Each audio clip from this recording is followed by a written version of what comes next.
Oh, it is a Thursday edition of Birds 365. Methinks it will be a busy one. That's just a guess on my part. It's the Mac and Mac guys. Jody McDonald along with my partner, John McMullen. And man, we got a lot to sink our teeth into here on our episode number 14 here on Birds 365. J-Mac, how are you this morning? Doing well, Jody. Just recovering from the big press conference, recovering from all the emotion, all the excitement. Nick Ciriani getting fired up. You got you and a whole bunch of other people fired up. Not everybody fired up the same exact way. And we'll talk about him plenty today. But it was just good to get some new Eagles information. Might not have been everything we wanted, but we did get some good information that we can sink our teeth into. And by the way, I got to tell you, Johnny Mac, you came up short. I asked you yesterday what was going to be the time. I was right at 45, wasn't it? You said 45, and I said I'd give you 5 minutes either way. 38 minutes and change. 38. Yeah. Oh, you know what I'm thinking? That the start, I thought I hit it. And I was thinking about you asking me that. And I said, wow, I hit it. But they started a little bit late. So I was going off. It was supposed to start at 11:20. And then it ended at about 12:05. And I'm thinking, wow, I nailed that. I can brag about that to Jody tomorrow. But I didn't think about, of course, like the president, they're always late. So they show you got to factor that in as well. They show up when they want to show up. And here's the beauty of it. It turned out yesterday, I was up, as you know, late the night before. So yours truly kind of nodded off after our show today. I did a couple of things on the computer, and then I laid down on the couch, and boom, next thing I know, it's Philly's first pitch at 1 o'clock. So I got to get up, and I had missed the entire Eagle press conference, but that wasn't an issue because it was captured on the Eagles YouTube channel. So I punch up YouTube, and when you watch something on YouTube, they give you the exact time of it. You know how long something used to be. You'd have to get a stopwatch out and make sure to see exactly how much time it is. No, I can tell you it's 38 minutes and change. Well, this is like a pro day. See, I was doing it with the hand timer, Jody. Okay. Yeah. So I got a 4-3. I got a 4-3. You got a 4-6 with the laser timer. Yeah, you got to start the timer when it starts, not what time it's scheduled. When it actually starts is when you have to click the button and start your clock. Sorry about that, Jay Mac, but you were in the general vicinity, and 38 minutes was good. I would have taken an hour and a half if they just continued to go, but most of you guys who do cover the team did get a chance to get your questions in. You got your question in, and you kind of got Nick Sirianni rolling. Yeah, I did. That was on purpose, by the way, because I saw, yesterday on the show, Jody, I mentioned I don't even know why they're putting him out there, because in these types of circumstances, the head coach isn't involved that much in draft prep. We don't get to talk to Howie very much. We get to talk to Andy Weidel less. So when you get in these circumstances, you have to direct questions towards the guys you aren't going to talk to. We're going to talk to Nick Sirianni a lot as the season unfolds. So that's the way it shook out. That's the way it shakes out. That's the way it was with Doug Peterson. And I said, why are they rolling him out there? He's going to look like a third wheel. And sure enough, that's how it started. The first 5 questions directed to Howie Roseman or Andy Weidel. Nick's just sitting there doing nothing. I can picture reporters starting to type already saying, what the hell is this guy? He's not involved, blah, blah, blah. Same thing happened to Doug Peterson. And then all of a sudden, in question, I think it was 5, he just kind of took the floor and ran with it and just almost stole the mic. Obviously everybody had their own mic, but he just said, you know what? I'm going to start talking. So I said, this is pretty interesting. And then number 6 was Tim Mcmanus. And Tim asked a very good question about how he's well-chronicled draft picks over the past couple of years, which he did not deny. So then I was up and I followed up on that. And I said, in a second part, Nick, and I just asked him a question about how his role is different versus what he was as an assistant in the draft prep. Pretty basic question. And he just took the football and ran with it. As he likes to say, put his foot in the ground. Right. And just took over the press conference. And by the way, Jody, I thought it was a breath of fresh air. Howie Roseman and Andy Weidel looked like they got bad news. They looked like they wanted to be anywhere but on that dais. And all of a sudden, Nick Sirianni, screw this, we got to do it anyway. And he had some fun, and he explained some things. I know a lot of people took it the wrong way, and I don't understand that. Rock, paper, scissors. You know, people are killing him for that.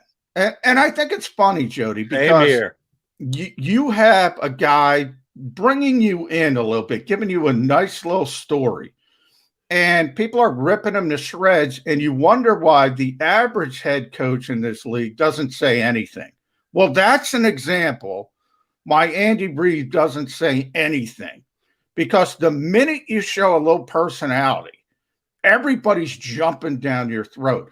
I just hope Nick Sirianni's not paying attention. I just hope it doesn't change him. I think it's a breath of fresh air. I really do. Exuberance and excitement.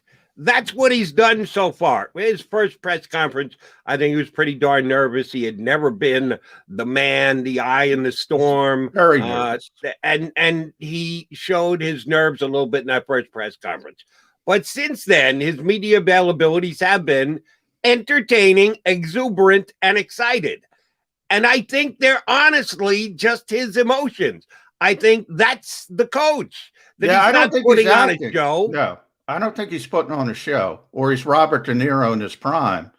I think he did a great job. Now, I don't think it means anything, Jody, just like I don't think the nervousness meant anything. Ultimately, we're going to be asking the question, can he coach? And that's all that will matter. But, you know, for people who are criticizing him for showing personality, boy, I can't tell you how much I disagree with that. I really can't. This is one thing you and I are going to agree on today. I'm the same way. It's legit. It's him. He's just putting forth the way that he feels. And I understand the potential downside. And I think people are leaning way too negative, same as you.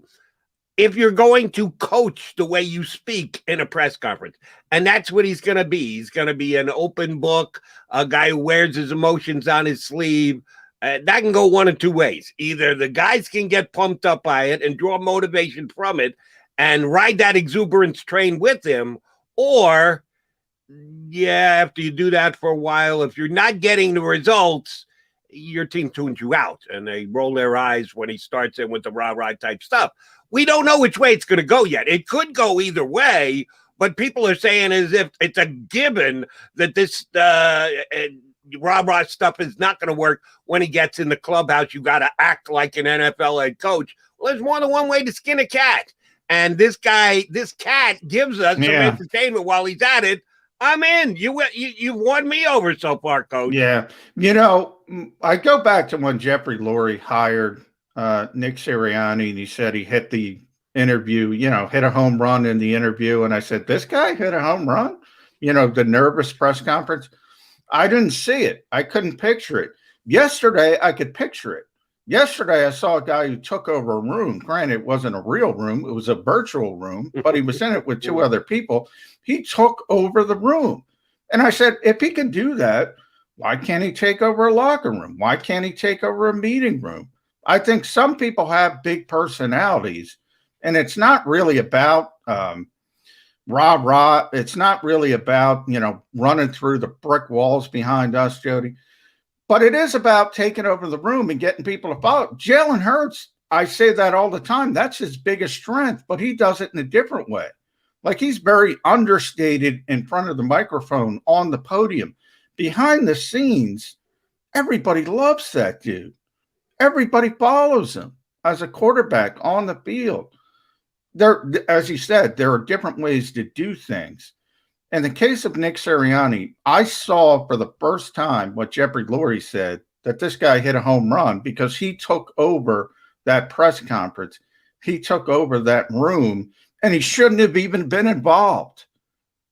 Well, shouldn't have even been involved because it's not his purview, and he still took it over. I'm glad he was involved, and I think it should be his purview to a point. If he's the third wheel, That's the way it really should be. Howie should be the guy who should talk most because he's the guy who's bringing all that collaboration together. And at the end of the day, when the pick is made, it's supposed to be Howie Roseman. Andy Weidel should have been more involved because, yes, you're selecting players. You're in a draft. Guys you haven't had a chance to coach before, and you have to generate an evaluation of those players before they potentially become Philadelphia Eagles. That should be your scouts. That's their job. That's what they do. So Weidel should be important. But at least the way they sung the song yesterday, John, the collaboration effort has worked tremendously this year. New coaching staff, Andy Weidel and his scouting staff have been on the Zoom every day, talking it out, what the scouts saw, what the coaches need, how they want to fit players into their system and the like. And they're all understanding each other. And that's why they're going to put together this great draft board. It actually played the way it should, but you're right. They did include the coach, which I need to ask you, do you believe that this year with this coaching staff, they will have more influence? Maybe not on the actual draft night, the board is set, but leading up to that, while the board is being set, do you think the coaches and how they want to deploy the players are getting more sway in these meetings? No, I think it's the exact same. And, if you're a good GM in this league, you want to get players that your coaching staff wants. So part of that is just baked into the entire process that, scheme is a big part of it. Interesting, Daniel Jeremiah had a conference call with reporters right after the Eagles conference call. Well, a little bit after, about 45 minutes or so. And, he mentioned, look, when I do this, I'm a 33rd team. I'm a made-up team. I'm not considering, in a lot of instances, scheme and what the coaches want. As a GM, you have to consider that. So how he considered it with Doug Peterson, he considers it with Nick Sirianni, Andy Weidel as well. So I don't think anything has changed from that perspective. I think the big disconnect with the Eagles has been and will continue to be sort of the two camps. I think, coaching and scouting, I think they're married. They're together. Andy Weidel wants to find players for Nick Sirianni. He wanted to find players for Doug Peterson. That's what he wants to do. Then you have the analytics part of it. You have the owner.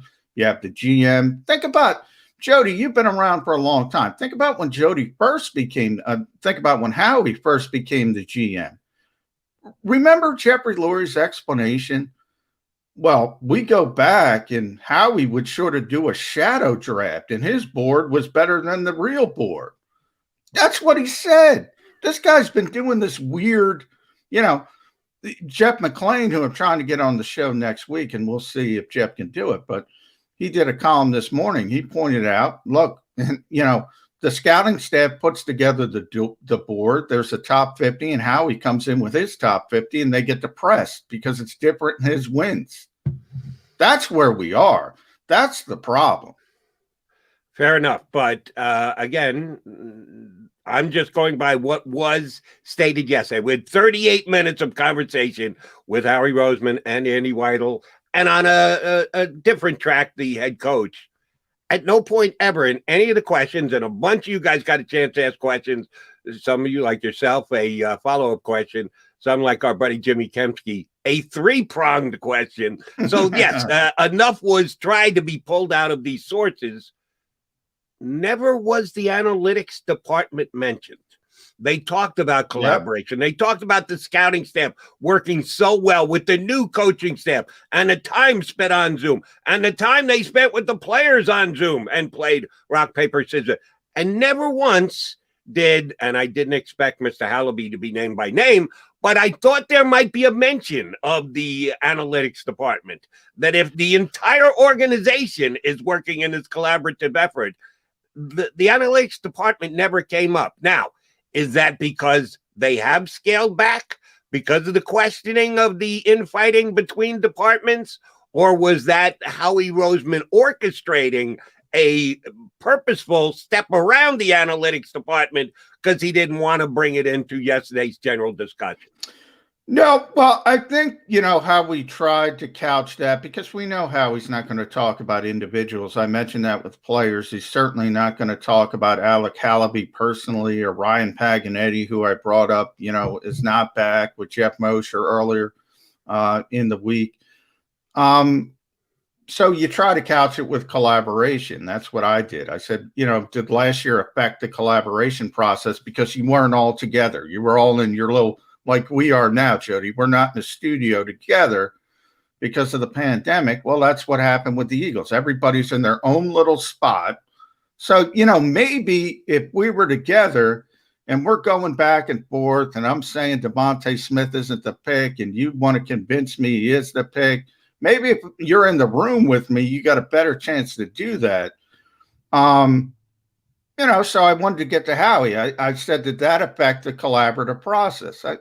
Obviously gives the answer. It's not going to be that substantive. We knew that going in. But no, he's not going to mention Alec Hallaby. And it is an issue. And we're here. I mean, people can talk about it all the time. It's well chronicled, as Tim McManus said. And Howie didn't deny it. Look, the scouts recommended certain players, and the Eagles went in a different direction. The only question left is, Jody, why? Was it just Howie? Was it just Jeffrey? Why? They tried to throw the old coaching staff a little bit under the bus. In the case of the 2 second-round picks, J.J. Arcega-Whiteside and Jalen Hurts over the past 2 years, that was Jeff Lurie. So in a lot of ways, people want to kill Howie Roseman. That's not fair as well. But that's, when you don't have transparency, it creates conspiracies. And we love conspiracies. Speaking of which, I asked you when would we get our first Jeff Lurie question about his effect on the draft. It was late in the 30-some-odd minutes, and you don't know exactly how long they're going to run until whoever's running the press. We got time for 2 more. Up until that point, you don't really know how many questions are going to be allowed, and the Lurie question didn't come in till late. And Howie gave an answer that I completely and 100% expected. Oh, it hasn't changed. Jeff's involvement in the draft is the same as it ever was. It's always just asking questions. It's not evaluations on Jeffrey. And like Jeffrey's going to say, well, my film breakdown says, no, he just questions those who are doing the work to make sure everybody is turning over every rock they have to. It didn't surprise me, the answer. It surprised me a little bit. It took us a while to get to Jeffrey, but Howie Roseman doing an excellent job of covering his owner's backside again. Yeah, and that's part of his job. We've talked about it a lot. In a lot of ways, his job description is lightning rod. I've mentioned a number of times. We talked about earlier this week, Jody, about fans going to Phillies games and saying, fire Howie Roseman, chanting, fire Howie Roseman. The Eagles could publish something on their website involving, community, their autism drive. And if you check out the comments, 5 of the first 10 are fire Howie. So, I mean, when you have all that angst, go on my social media, the followers I have right now, there's like 5 or 6 of them that have changed their Twitter names into some incarnation of fire Howie Roseman. It is unbelievable. But when you have that angst directed towards one person, well, guess who it's not directed toward? Right. Not that you can fire Jeffrey Lurie anyway, but still, it's nice to go to sleep at night and know they aren't chanting, fire Jeffrey Lurie or, torches and pitchforks at his home. It's nice to know you have that sort of fence between you and all that disappointment. How he is a suit of armor for the owner of the Eagles. All right, we've got 2 good guests coming your way here on Bird 65. A little bit later, we'll talk to our buddy Barrett Brooks, former Eagle offensive lineman, now co-host of The Middle here on the JAKIB Media YouTube channel. But coming up next, Martin Frank from the Delaware News Journal is going to jump aboard, one of John's cohorts on the Eagle beat. I've already gotten a couple of John's insights pulled out of yesterday's press conference. We'll touch on that many more things when we get Martin Frank up with us next here on Birds 365. If you missed any of today's show on the JAKIB Media channel, listen to the podcast on your way home. Available on YouTube, Apple, and Spotify. The middle. Did you hear that sound? Yeah, that iron shot. If you want to talk about a solid golf shot, that's what it sounds like. There are very few sounds of purity. That's as pure as it gets. I've never heard it before. Yeah. Look, you and me both, brother. Never heard it before. Never. You and me both at that point. Jeez. The Middle with Eitan Shander, Barrett Brooks, and Harry Mays. Weekdays from 11 a.m. to 1 p.m. Eastern. Welcome to the Wildwoods, the perfect place where you can safely do everything or nothing at all. Catch a wave, take a nap, go for a drive, grab a bite. It's your vacation, and we're doing everything we can to make it a safe one. The Wildwoods. Your vacation, your way. Connecticut School of Broadcasting is now the CSB Media Arts Center, training in all that is media, including the nation's most successful broadcast training program with professional media experts whose entire mission is to get you career ready in just 8 or 16 weeks. Train on-site and online at our local campus in Cherry Hill, New Jersey. VA approved. CSB Media Arts Center. Visit gocsb.com. The International Brotherhood of Electrical Workers, Local Union 98, is a proud sponsor of The Labor Show with J. Doc and Krause every Saturday night from 6 till 8 p.m. IBEW Local 98's highly trained and superbly skilled electricians are the best in the business, setting the highest safety standards in the electrical industry. So when you're planning your next industrial, commercial, or residential project, choose an IBEW Local 98 union contractor. Learn more at ibew98.org. Jody Mack, the legendary sports talker, joins forces with NFL insider John McMullen. Start your morning with Johnny Mack and Jody Mack across the JAKIB Media Network.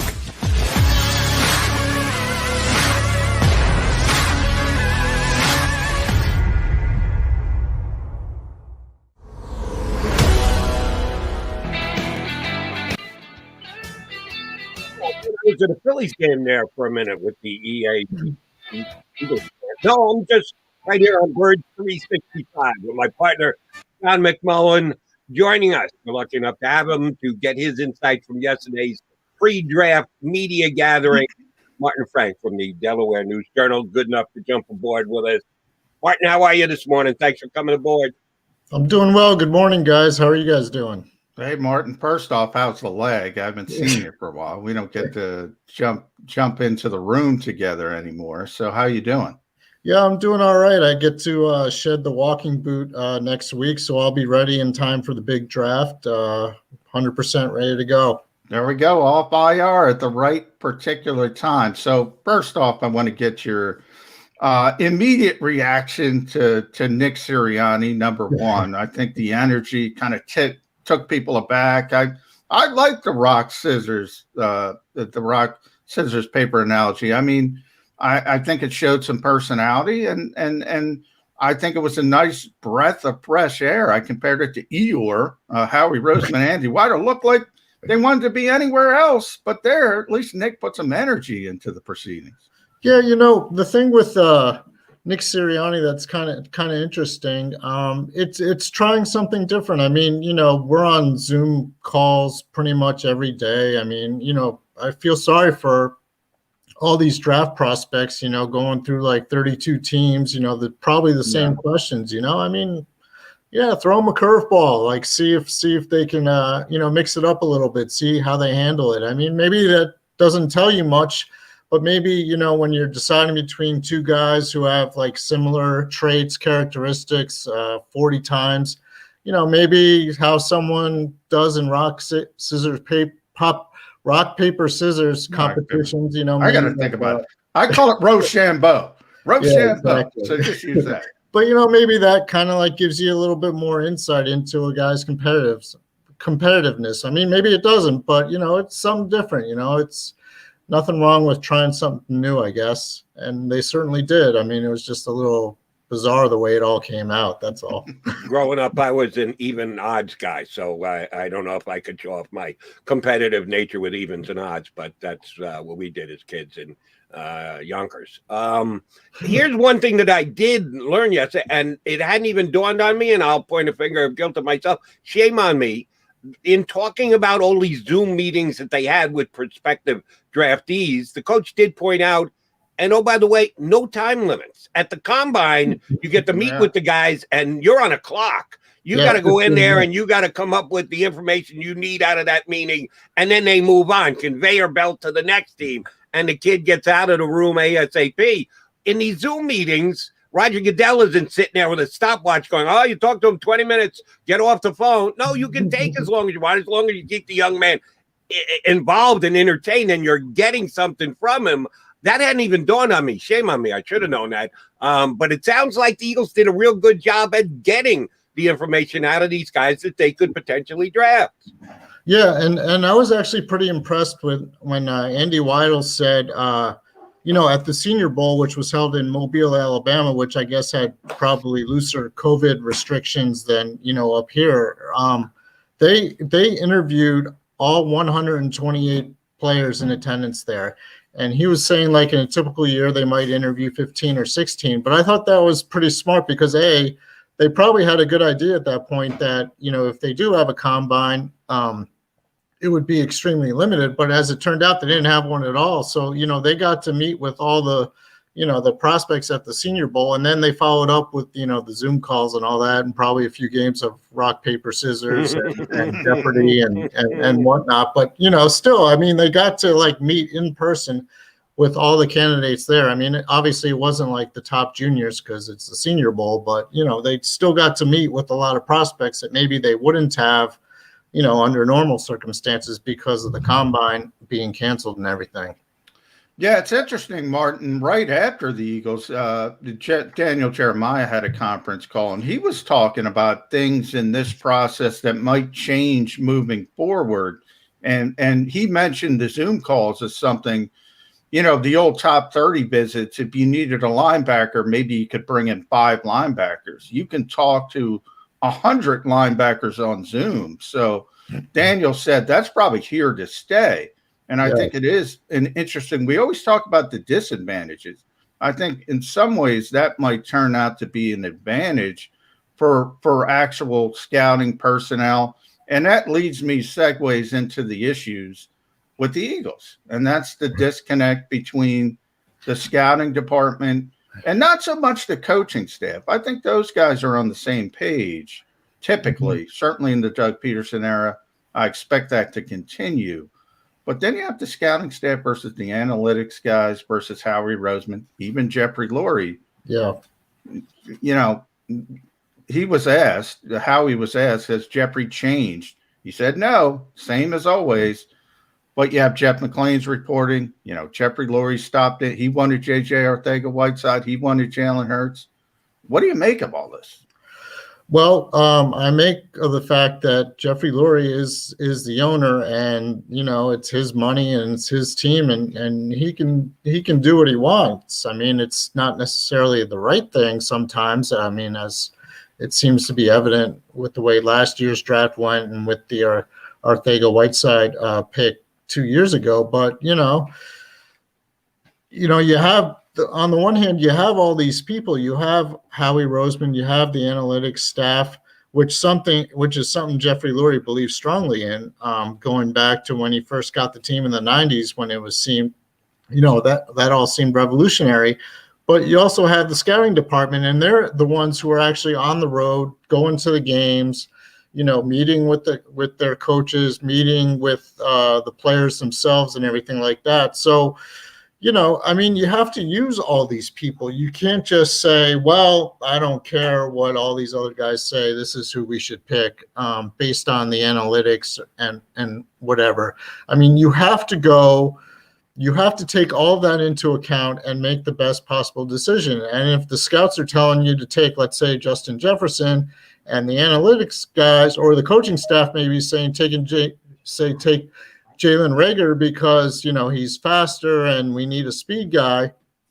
Well, at some point, Howie or Jeffrey Lurie, they have to draw the line and say, well, no, we know Justin Jefferson, he had over 100 catches, his last year at LSU. We know he can be a really good NFL player, and we got to take him. And that didn't happen. And the year before, the same, it was the same case with Arcega-Whiteside. And, 7 picks later, DK Metcalf goes to the Seahawks, and he's one of the top receivers in the NFL. And meanwhile, JJ has 14 career catches.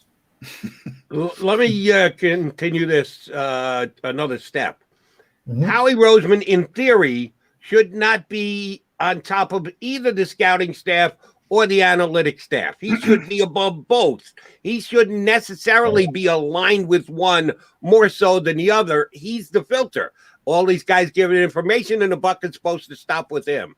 If you were to say Howie Roseman aligns himself with more one than the other, both of you guys, which one would you say is? Do you think of Howie more as the head of the analytics team or more as the head of the scouting team? Well, I would say he's more the head of the Jeffrey Lurie team. It's exactly what I was going to say. It's kind of what the owner wants. But to your point, Howie kind of came up through the organization. I would think he's more the analytics team. That's kind of like, well, actually, now that I think about it, maybe the scouting team. It's hard to tell, It's hard. And you want to know something? That could be a good thing. Because he's not supposed to really be the head of either one of them. Yeah. He's supposed to be the tiebreaker between the two. Yeah, you look at how he's, the way he came up through the organization. He started out as, in the scouting department. He got into, the financial part of it and stuff. And I'm sure he values analytics and everything like that too. So, yeah, he should be kind of like overseeing all that. But, it comes from Jeffrey, and Jeffrey Lurie, wants to see a certain thing, and he'll say, find me this guy, I'm assuming. And that's what they do. That's how it works. Yeah, from my perspective, I think it's as simple as the boss doesn't always have to decree something. He can make it very, very clear what he wants. And then you go and do it, and you can go out there on the podium and say, no, Jeffrey just asks questions. Jeffrey does this. Jeffrey doesn't demand we take Jalen Hurts or JJ Arcega-Whiteside, but he makes it very clear that that's the direction you should go in. I think that's the problem that's been going on with the Philadelphia Eagles. But I do want to shift gears, Martin, to we got some football knowledge as well. And probably the biggest thing, and I think this is a complete nothing burger, and that's Jalen Hurts. Refuse to name the starter. You've seen some of the spins, Martin. Is there anything, is that a big deal? Because from my perspective, it's April 21st yesterday. Who cares? I know. But the point is, why not say it? Why not just say, yeah, Jalen's our starter going into camp. We're very excited about him. We picked him in the second round. We think he's going to be really good. That's why we kept him. That's why we traded Carson Wentz. How hard is it to say that? Why say, well, we have competition in every position. We like Jalen, but, he's got to go out and earn it. Yeah, obviously he's got to go out and earn it, but he should be the starter going into it, and unless he totally messes it up. And he will be, but I would argue, like Fletcher Cox, he's accomplished. He's a Pro Bowl player. He's an all-pro player. This is a second-round pick who started 4 games. I don't think he deserves that type of deference. And then the second part I would say to you is, what if by miracle, it's not going to happen, but what if Deshaun Watson's legal issues get cleared up and the Eagles say, oh, let's make a run? Or, you've seen the epilepsy news come out about Justin Fields. Maybe he falls down the board a little bit. Maybe it becomes a value at number 12. My point is, you never know what's going to happen. Mm-hmm. And by the way, Martin, Jalen Hurts isn't the shrinking violet. It's not going to affect him. That guy's just going to keep moving forward, working hard. Yeah, but I would counter that by saying, how how bad would the Eagles be if Joe Flacco wins the job and is the starting quarterback? It'd be good for you. What's that? Well, It yeah, would be good for you. Delaware guy and stuff. But Yeah. I mean, obviously he's 36 years old. He was a backup last year for the Jets, and he got to start 4 games, and we got to see, you got to see him in those games. I mean, like, what does it say about Jalen Hurts if Joe Flacco beats him out for the job? I mean, what does that say? I mean, here's the guy they picked in the second round. They traded Carson Wentz for it. I mean, why not just throw all your chips behind Jalen Hurts for this year and say he's the guy and go forward with that? Because if he can't get the job done, it says that they totally messed up with the Hurts pick last year, and they totally messed up by trading Wentz in the first place. So, where are they now? And they traded down from 6 to 12, pretty much taking them out of range of getting a quarterback. I mean, maybe one of them, like you said, falls to them, which is possible. But, I mean, you can't take that into account when you make that trade from 6 down to 12. No. You can't, but let's play that card. If Justin Fields comes down to number 12, do both of you guys think it's a given that the Eagles will revisit and go, hey, too much value? Yes, he was just a second-round pick when we took Jalen Hurts. He had mixed results last year when he got his chance to play. The upside for Justin Fields certainly is higher than it is for Jalen Hurts. Will they pull the trigger and make that pick? Do you think they opened that door enough that Eagle fans can go, yeah, I guess I got to watch every pick in the draft, not just tune in when the Eagles pick at 12, because I got to know if there is one of those top 5 quarterbacks that fall down to 12? I can't see it. I mean, I think once they decided to make that trade from 6 down to 12, they said we're not going for a quarterback. Because I mean, if they wanted a quarterback, I mean, the things they should have done is traded up from 6 to 3, where the 49ers did. I mean, and then no, they're not going to get Trevor Lawrence or probably Zach Wilson, but they would have their choice between Fields, Trey Lance, and Mac Jones. And if they like one of those guys enough, you do what it takes to get a quarterback. I mean, I don't think by trading back from 6 to 12, they're going to say, oh, yeah, well, maybe one of those guys will fall to us and we'll be happy getting them there, knowing that we got an extra first-round pick out of the deal. I don't think they're thinking that way. I think when they made that trade down from 6 to 12, they realized there were a bunch of players they could get at 12 that they would be happy with that may or may not be as, in the same realm as the guys they would have picked at 6. Right, but then I'll follow up where John went.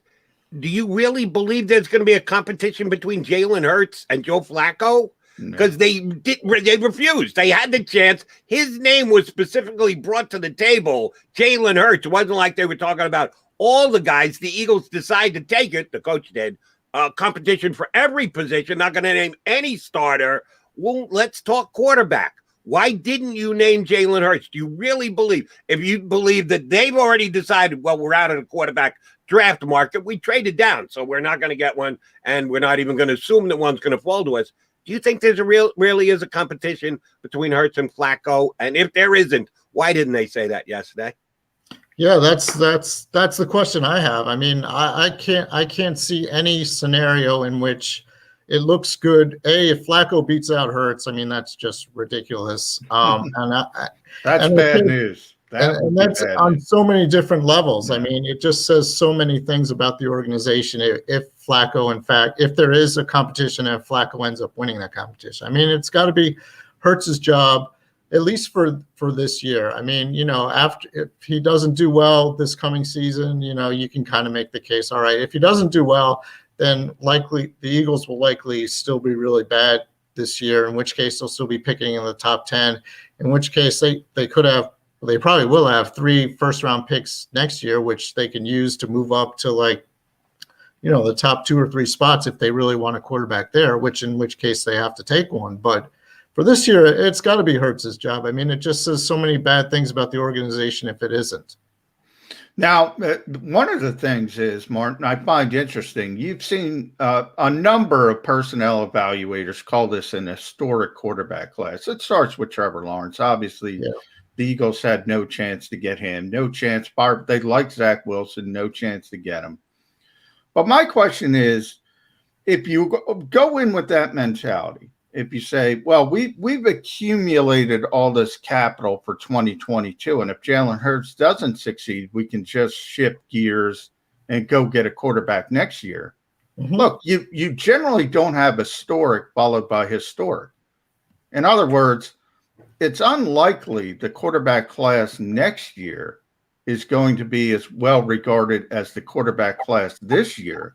So if you're already starting at 6, I agree what you said. You should go up and get the quarterback.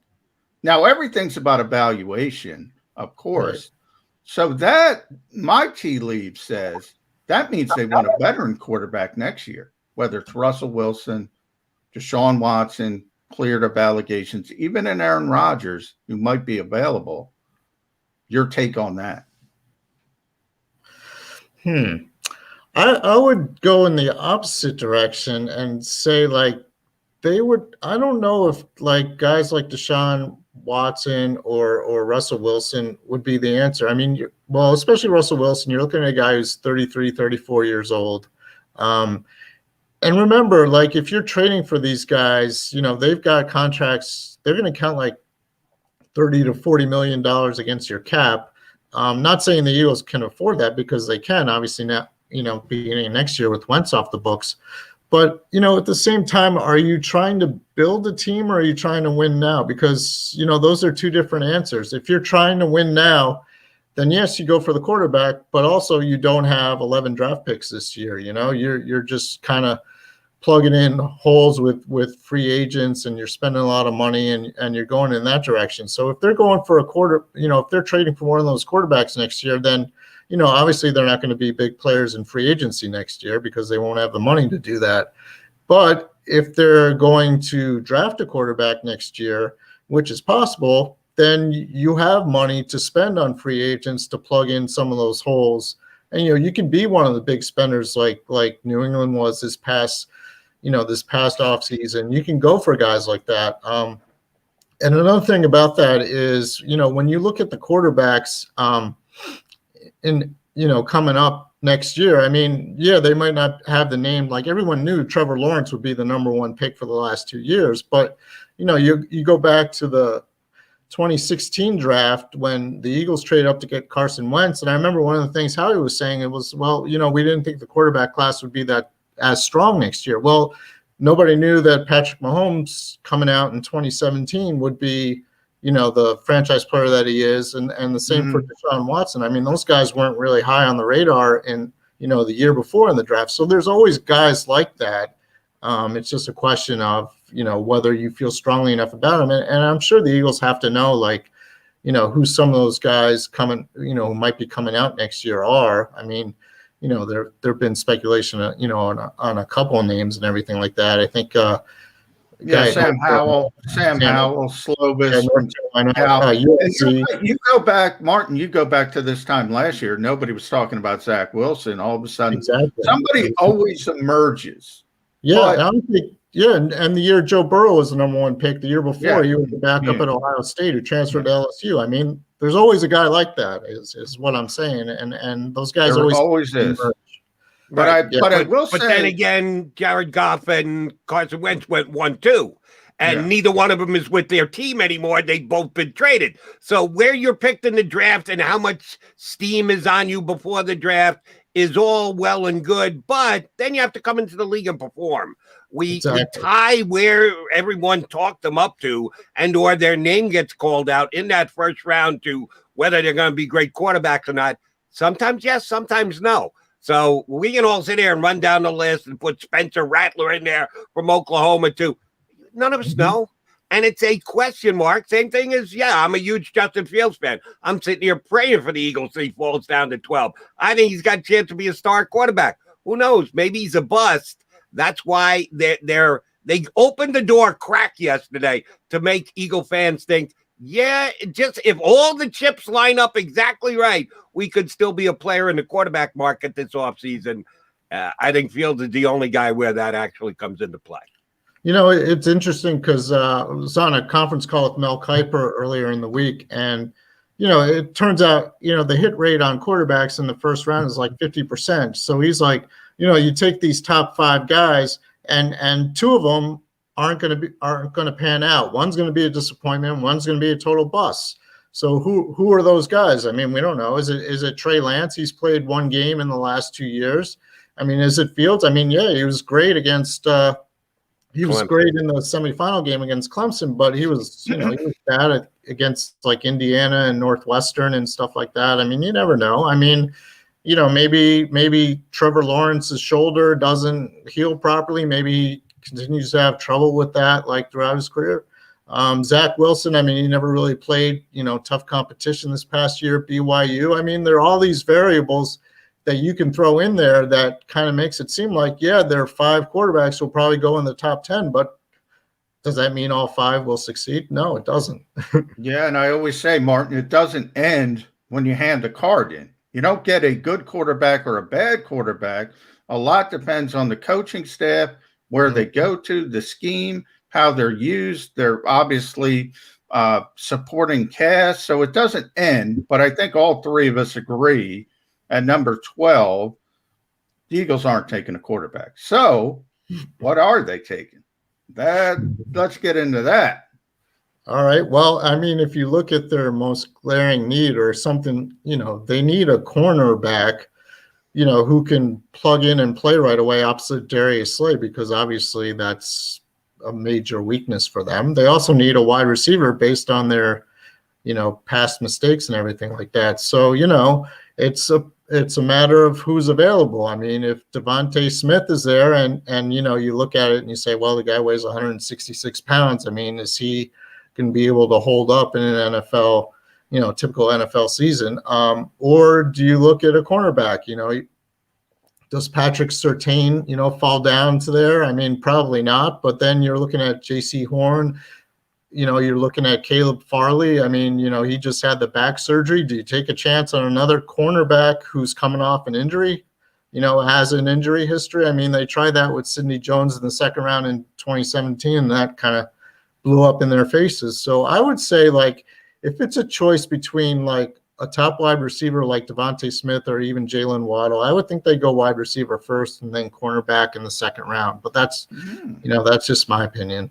And you've got to admit, yesterday, the coach got excited talking about receivers. We know that's his background. He shook the table talking about receivers, which I thought was exciting and telling. Yeah, he talked about receivers come in different sizes and different packages. I read into that if Devontae Smith does fall down to 12. And I've seen a bunch of mocks where that's the case. It wouldn't be on my mock. If I were a team drafted in the top 5, I'd be calling his name out. Same with Justin Fields. I have to just happen to be a big fan of both of those players. But if he falls down, I don't think the Eagles are going to be one of those teams that say, yeah, but he's only 166 pounds. Right. I think they're going to take the player because he's a good football player and not worry about size. I'll tell you, the guy who looked like the prototypic new millennial wide receiver, J.J. Arcega-Whiteside, when they took him 2 years ago. How's that worked out? Not too well. So that's why I think Devontae Smith is the choice if he's there at number 12. I personally agree with you. And I was kind of like trying to read between the tea leaves of something else that Howie said. He's talking about wide receivers. And I actually asked him, like, why the hit rate, like in the first round especially, is like so questionable on these wide receivers. And he was saying that one of the things is that, when you're a wide receiver in college, you're going against maybe the third or fourth. At times, you're going against the third or fourth cornerback in college, but the third or fourth cornerback in college is not going to play in the NFL. And the reason why that might not necessarily apply to Devontae Smith is because, he played at Alabama. I mean, they played in the SEC. They played against, teams like LSU and all that. And, they were up against top competition. I mean, you saw what he did in the first half of the championship game against Ohio State. I mean, Ohio State doesn't have bad cornerbacks. I mean, those guys, will either have a chance or should play in the NFL. I mean, he had 215 yards in the first half against Ohio State in the championship game. I mean, he had a season that he had, against really good competition. And that doesn't necessarily apply. So that doesn't necessarily apply what Howie Roseman said about a guy like Devontae Smith. I mean, so, I agree. I think if he's there at 12, he would be the top choice. I mean, I think he's one of the group of players the Eagles are targeting. And you also have to keep in mind, the top 3 picks will be quarterbacks, and it's possible that 2 more will go, sometime in the top 10. So really that leaves you 7 non-quarterback prospects, at number 12, so that's really like they're picking in the top 7, basically, with their 12 picks. From other 5 position players. Yeah. And last one for me, Martin, because I know you got to run. But first of all, I want to tell everyone to read Martin at DelawareOnline.com, the Delaware News Journal. Every time I have Martin on one of my shows, I say Joe Biden's favorite newspaper, the president of the United States. So loyal subscriber. I do want to bring up the Eagles' history. And, Jody knows I've been preaching this. In the entire Jeffrey Lurie era, whenever this team is in the top half of the draft, so 16 or above, it's been quarterback, offensive line, or defensive line. They have never once wavered. You got to go back to 1988 when they chose somebody other than a quarterback, offensive, or defensive lineman when they are in the top half of the draft. Why does that change? Just because of the board? Or do the Eagles say, you know what? We need an edge rusher. Brandon Graham's 33. Derek Barnett's on a contract year. Josh Sweat's on a contract year. It might not look like an immediate need, but it's going to be a need real quick. Mm-hmm. Whether it's a Kwity Paye, you're a Michigan guy. If they have to drop back to make it more value-centric, do the Eagles default to their DNA when it comes down to this pick?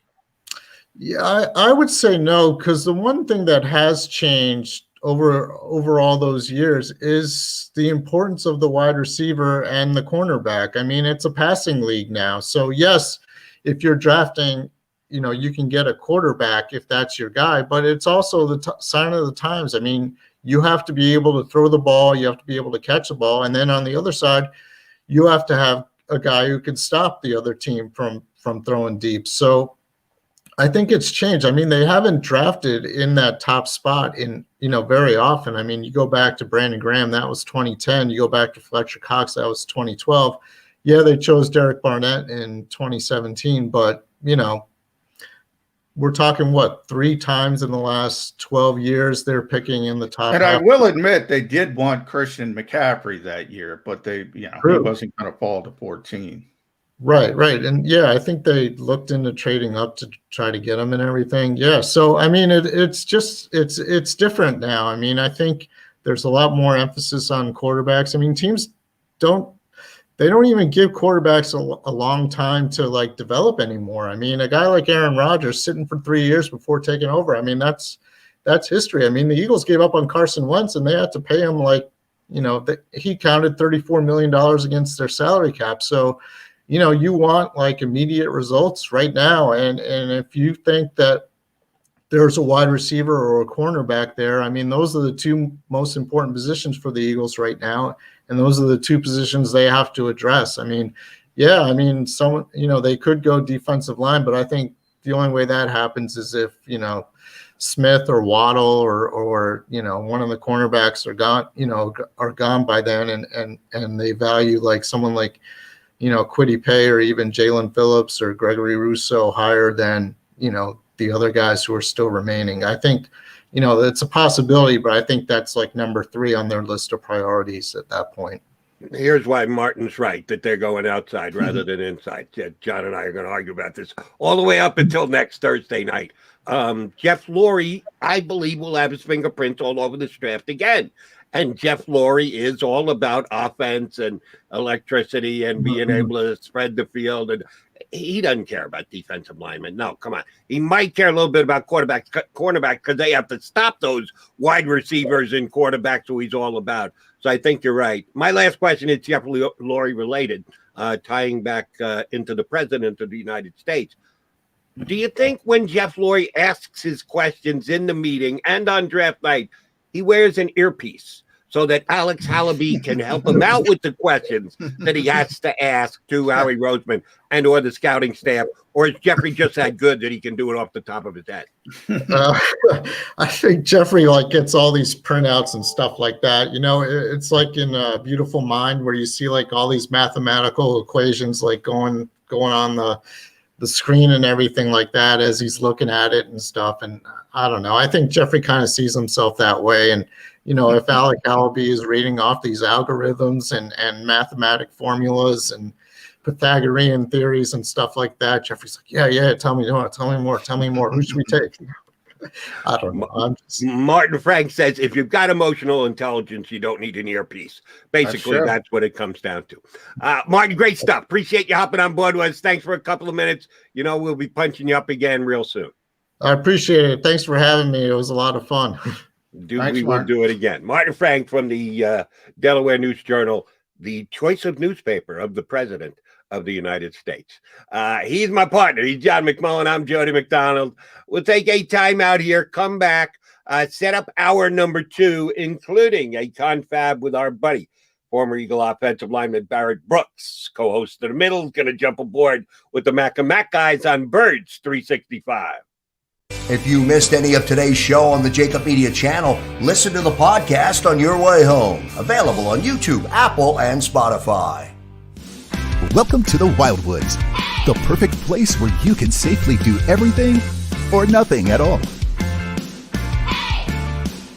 Catch a wave, take a nap, go for a drive, grab a bite. It's your vacation, and we're doing everything we can to make it a safe one. The Wildwoods. Your vacation, your way. The Middle.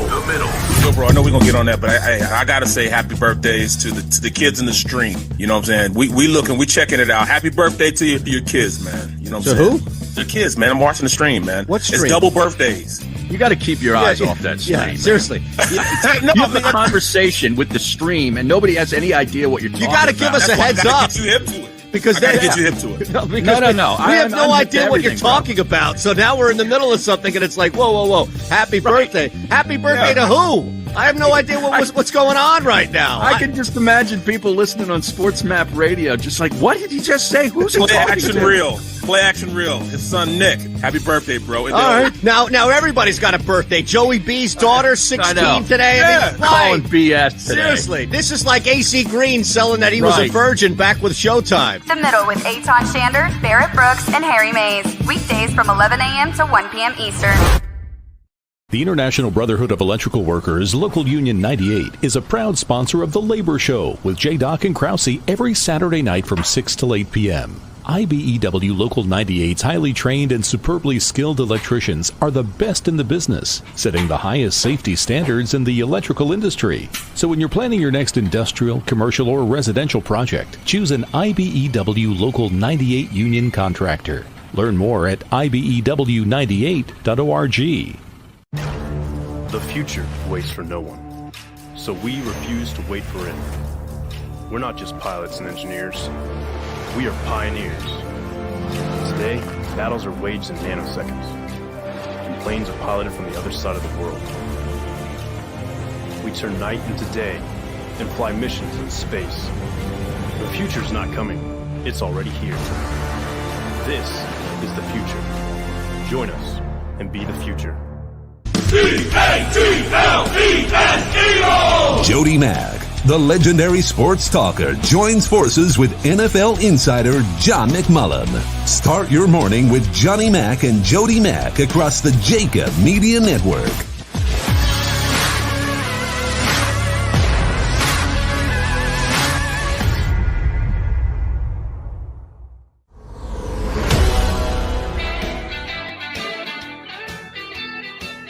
Hour number 2 coming through for you here on the JAKIB Media channel.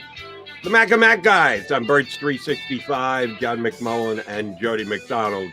Barrett Brooks to join us coming up about 20 minutes from now. JM, I was thinking about you as I watched the press conference. I guess I want to say on tape, but it's not on tape. It's just on YouTube, and you punch it up and you play it and you can reverse it and you can do anything you want with it to go over things a couple different times. I thought of you when your guy from phillyvoice.com, Jimmy Kempski, asked not one, not two, but a 3-part question about the guard position. I said, is McMullen like passing notes to Kempski that he's got to get some offensive line conversation in here? And he did. He got all 3 questions in and they answered him. They didn't really say anything. And Andy Weidel handled the question more than Howie did. He said, we're certainly prized of their talents and a lot. We're not going to tell you exactly how we rate them or what we think of them, but know full well we understand their flexibility and their talent level and skill. The part of the question was about Isaac Seumalo and the fact that he's a guard now, but could become a center if and when they need it, if Kelsey's time comes and goes. Could you do any decent between the lines reading in there, Johnny Mac, that fortified your belief when in doubt, the Eagles will go to the trenches in the top half of the first round? Well, I've been pretty consistent. I mean, if Rashawn Slater falls to 12, which I don't think he will be, I think the Eagles take him. I mean, but that's a player that I don't think is in reach. So the question becomes, is there a third player? Because Penei Sewell is also a top 10 level pick, and there's no way he's falling. So and that comes down to Barrett Tucker, which is a name that was mentioned, and it has been mentioned. I've had the Eagles taking him at number 12. Certainly would not be a popular pick in my last mock draft on Sports Illustrated. Probably won't have him in the final mock draft. But I will say Daniel Jeremiah brought him up yesterday on his conference call, not talking about the Eagles, called Barrett Tucker one of the safest, maybe the safest pick in the draft. It's going to be a Pro Bowl guard. I've made that comparison to Zack Martin because I think they're comparable players coming out. Zack Martin played left tackle at Notre Dame, and all I remember is people telling me he can play anywhere except center. You can put him at left guard, he's going to be a star, right guard, right tackle. Ultimately, he ended up at right guard for the Dallas Cowboys. I don't know what he is now. 6-time All-Pro, not Pro Bowl. Mm-hmm. I mean, he's right there with his compatriot, another Fighting Irish guy, Quentin Nelson, as the best guard in football. Brandon Brooks, when healthy, is also in that conversation. Unfortunately, Brandon hasn't been healthy very often lately. That's what I see with Barrett Tucker, man. I will say this. If you give me 3 names, and you're not going to like this, Jody, if you give me Devontae Smith, if you give me J.C. Horn, if you give me Barrett Tucker and say, okay, he's going to be the 3-time Pro Bowler 6 years from now, I'm going to tell you Barrett Tucker, and a pretty significant degree, it's going to be Barrett Tucker. Okay. Yeah, I don't have them evaluated the same way you do. And I was a little surprised you didn't go to Nelson as the comp, because where did the Eagles head coach come from? That would be Indianapolis. So if you want to make the argument. Well, the difference is Quentin Nelson played left guard at Notre Dame, is a left guard, has always been a left guard. Whereas Zack Martin is my comp because Barrett Tucker played left tackle at USC last year. Before that, he played inside at guard. He doesn't have the longest arms. That's the concern with NFL people. That's why most of them project him back inside. The reason the comp for me is Zack Martin is because of that versatility. If you want him to play left tackle, he can play left tackle. He proved it. If you want him to play left guard, he can play left guard. If you want to kick him to the other side, he can play every position but center. And that's why Daniel Jeremiah was saying this guy is such a safe pick, such a clean pick. You just plug him in where you need somebody, and you're going to be good at that position. That's pretty sexy to me as a football guy. I know it's not sexy to fans who want receivers and yardage, and that's all. But guess what? The guys up front aren't blocking. You're not getting that stuff. So it all starts up front.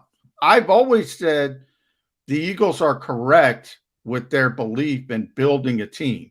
They don't always do it correctly, but you got to have guys who can block. When the Eagles have a top 5 offensive line, they're good. when they had a bottom 5 offensive line last year because of injuries, they were bad. It's not rocket science. I should know the answer to this, but I don't, so that's why I'm going to ask you. I remember the draft from just a couple of years ago when Nelson was taken where he was taken by Indianapolis. People were surprised by the fact that a guard, not a tackle, not surprised anymore, guard was taken as high as he was. When was Martin taken? I don't even remember. 21, maybe somewhere in that range. Same, so basically the same as Nelson, about the same. No, but Nelson was top 10. Nelson was like the 7th overall pick. Nelson was higher, but Martin was a first round as well. Yes. I'm looking it up. No, Zack was actually 16th overall. So Zack Martin was 16th overall in 2014. And Quentin Nelson was top 10. I believe he was number 7, which really, I mean, typically you don't take guards in the top 10. Top 10. But again, now that you look at it, Quentin Nelson in this league, he was the 6th overall pick. The 6th overall pick in 2018. 3-time All-Pro since then. I mean, I don't know what people want for value, but, all I hear from scouts is about Quentin Nelson. That's offensive line porn, Jody. If you watch him, he just kills people. And I don't know that Verituck is that player. No, he's not that. No, Daniel Jeremiah is that big a fan. You're that big a fan. He's not Quentin Nelson. And I know all Pac-10, Pac-12 players are so difficult to judge off this past year because they only played a handful of games and then their season was over and done with because they started as late.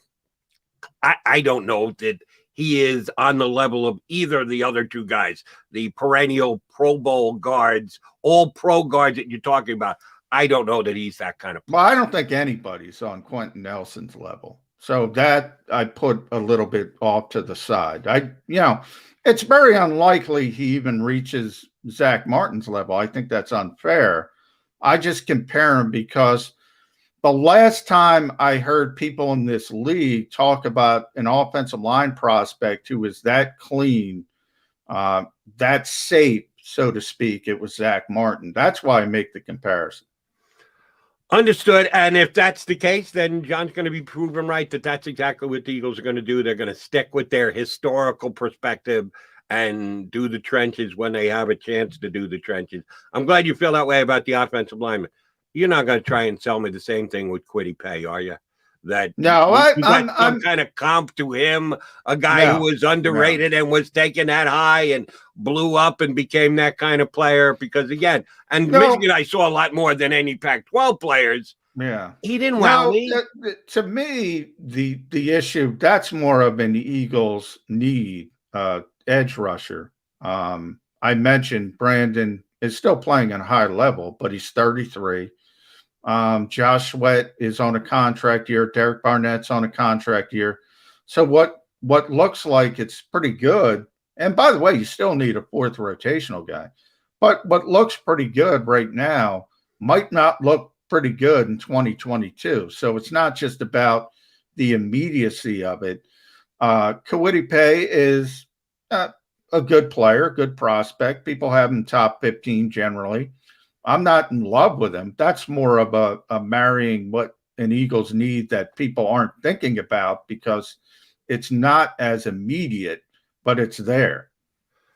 The last time the Eagles went into the defensive line with a pick in the top half of the first round was Derek Barnett. And to this point, I would say the Derek Barnett pick has been a disappointment. Not a bust, not a flat-out bust, but surely not a home run hit out of the park. I'd call it a disappointment. Can the Eagles just wipe their mind of that and say, do we want to go down the Derek Barnett road again? They'd be okay with going down the Brandon Graham road again because a decade later and maybe the biggest play in Eagles history. The Fletcher Cox road, but there's no interior players. But I think Derek Barnett is a good player. His problem has been he can't stay on the field. He's always in and out of the lineup. I'm not saying he's been a great player, but I think if he played the way he's played and played 16 games every year, I think you'd be fine with that pick. The problem is he's had significant injuries. He's been out of the lineup a lot. So that has kind of skewed the thinking on him. But I think when he is on the field, he's been pretty good. I don't say you would say it's a home run, but I would say you think that's a solid pick if he was on the field. But, best availability is best ability is availability. That's true. He's not on the field. Understood. Here's my read on Derek Barnett, slightly different from yours. He's a guy who gets, there's an analytical term, pressures, that he's in the backfield, that he gets hits on quarterbacks. What he doesn't get is actual sacks and or fumbles. Those are the plays that I want to see my speed rushing defensive end make. Sacks are, pressures are nice. Quarterback hits are nice. It's kind of like you get a hit with a guy on first base, you move the runner to third. Well, you're making someone else have to do your work afterwards. You gave the next person a better chance at it, but Jody, you didn't actually get the job done. That's the same thing that Derek Barnett is. People say that same thing about Brandon Graham. Brandon Graham's never had 10 sacks. That's always been the criticism with him. Topped out at 9.5. I will say this: go back to the NFC Championship game. Jim Schwartz would always explain this, so I'm gonna get in trouble. Go back to the NFC Championship game. People forget, a lot of revisionist history. Early in that game, the Vikings go right down the field and score. It's 7-0. They stop the Eagles. You have a punt. They got the football back. Who knows what happens? They get a first down. They're driving a little bit. They're facing the first third down in the game. Chris Long gets the big pass rush. He doesn't sack Case Keenum. He doesn't sack him. He hits him in the chest. Ball flutters out.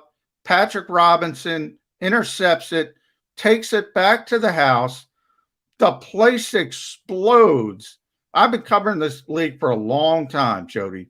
That is the only moment I can point to where a team with one play, literally, it was Indiana Jones. They took their heart and ripped it out of them on one play. Now, who's to say if Chris Long gets a sack, great play, sack, maybe the Vikings punt the football, maybe they start, the complete momentum changes. Pressures are a big deal. And sometimes the back end of that play is better as a pressure than as a sack. And there's a perfect example. Sacks are always good, but pressures are a pretty big deal as well. But that was Chris Long who did that, not Derek Barnett. So that's why I'm saying Derek Barnett. His Eagle career has been what it has been, and I don't know that they necessarily will be. Hey, if Quiddy Pay comes in and he's Derek Barnett, is anybody going to throw a party 5 years from now? I don't think but so. He's going to be injured a lot, so it's going to be disappointing. That so much of it has to be with health. Health is a big thing. Let me get one more question in before we get our buddy Barrett Brooks up with us.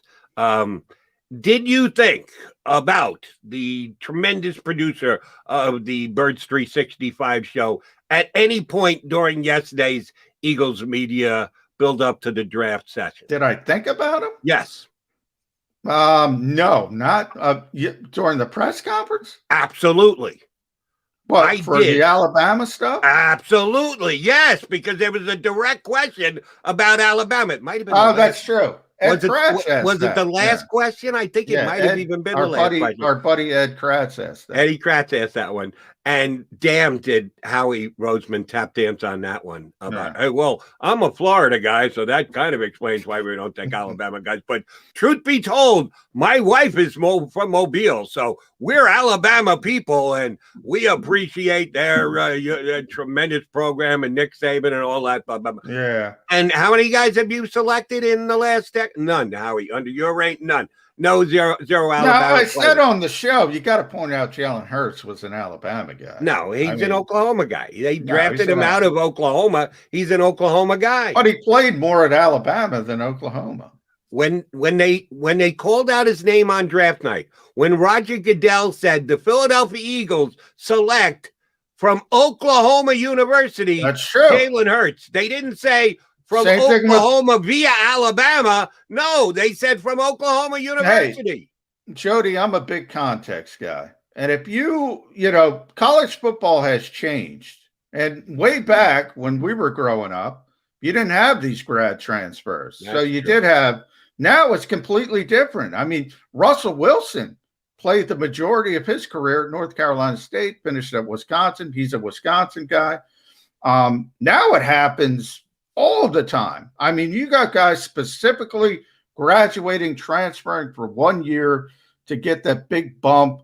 Look, I understand what you're saying. They say he's from Oklahoma, but I do think there's more context to it now. And I will say it's weird that because Alabama's so good, that at some point they haven't gotten the Crimson Tide player. So I'm not saying that, but I don't know. You don't scout the helmet. It doesn't matter. They'll pick an Alabama player. So many people think they're taking Smith or Waddle. They might take Smith or Waddle. It's not. They're not going to take him because or Surtain. If he gets down to 12, I think the odds on them taking an Alabama player are certainly higher than any other university that you want to put out there for that potential first pick of number 12. Because there's not one, not two. Hey, if John McMullen had his way, they'd consider Barmore the defensive tackle because you got to stick to the trenches at number 12. Who knows? Maybe that's that guy. Well, when half the guys are Alabama in the first round, there's a pretty good chance that you're going to take an Alabama guy. Right. What I'm trying to say is I'll rip Howie for a bunch of stuff. I'm not going to rip him. He's not taking Alabama guys because they're from Alabama. I don't believe that for a second. Nor do I, but it is, you got to at least mention it when it's been the better part of a decade and they haven't gotten one and they put more people into the NFL than any other university. It does kind of stick out like a sore thumb, and that's why I was brought into the light yesterday. And I really did. Much like Nick Sirianni being entertaining with his enthusiasm, I thought that was entertaining. Howie trying to dance around the fact that he hasn't picked at Alabama. Yeah, but my wife is from Mobile. Can I get points for that? No, you can't, Howie. You actually have to call out an Alabama's player's name come draft night. And I think there is a real good chance that they will do just that. All right, he's John McMullen. I'm Jody McDonald. We are the Mac and Mac guys here on Birds 365. We thank the Eagles for having their pre-draft media availability yesterday because it gives us a chance to get in-depth on some Eagle issues. Apparently yesterday on the middle, and I'm sorry I missed the middle because A, I fell asleep after our show, and then B, when I got up, I went to YouTube and I watched the Eagles media availability. Apparently after it was over and done with, a lot of reaction on the middle yesterday, Harry Mays, Eitan Shander, and our guy Barrett Brooks. And those guys were not as enthused about the next Eagles head coach as you and I are. You and I like the entertaining, enthusiastic Nick Sirianni. The middle guys, and that includes Barrett Brooks, not nearly as much. So that is one of the things we'll tackle with Barrett when we punch him up. Get his take on the upcoming draft. We'll continue the conversation. John McMullen, Jody McDonald, we are Birds 365.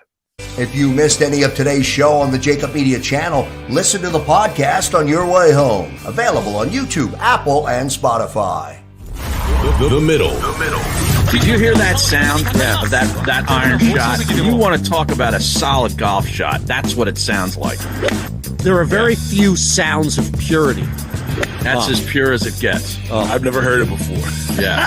Look, you and me both, brother. Never heard it before. Never. You and me both at that point. Jeez. The Middle with Eitan Shander, Barrett Brooks, and Harry Mays. Weekdays from 11 a.m. to 1 p.m. Eastern. Welcome to the Wildwoods, the perfect place where you can safely do everything or nothing at all. Catch a wave, take a nap, go for a drive, grab a bite. It's your vacation, and we're doing everything we can to make it a safe one. The Wildwoods. Your vacation, your way.